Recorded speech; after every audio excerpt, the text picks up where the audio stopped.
Taliban government spokesperson Zabihullah Mujahid has tweeted that following airstrikes in Kabul, Kandahar, and other provinces, extensive retaliatory operations were reportedly carried out against Pakistani military positions in Kandahar and Helmand.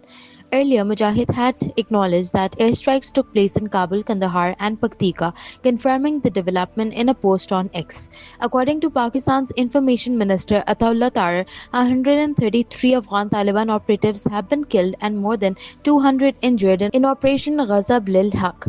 He said Afghan Taliban defense targets in Kabul, Paktika, and Kandahar were targeted with the possibility of further casualties. The minister stated that 27 posts of the Afghan Taliban regime have been destroyed and 9 posts captured. He added that 2 corps headquarters, 3 brigade headquarters, 2 ammunition depots, 1 logistics base, 3 battalion headquarters, and 2 sector headquarters were destroyed. More than 80 tanks, artillery guns, and armored personnel vehicles were also eliminated, according to the update. State broadcaster PTV News reported that Pakistan's armed forces carried out airstrikes targeting important Afghan Taliban military installations in Kabul, Kandahar, and Paktika. Interior Minister Mohsin Naqvi condemned the Afghan Taliban for targeting civilians. In a statement posted by the Interior Ministry on X, he said Pakistan's armed forces had responded befittingly to what he described as open aggression. He said the cowardly enemy struck in the darkness of night and accused the Afghan Taliban of attempting to target innocent civilians. He stated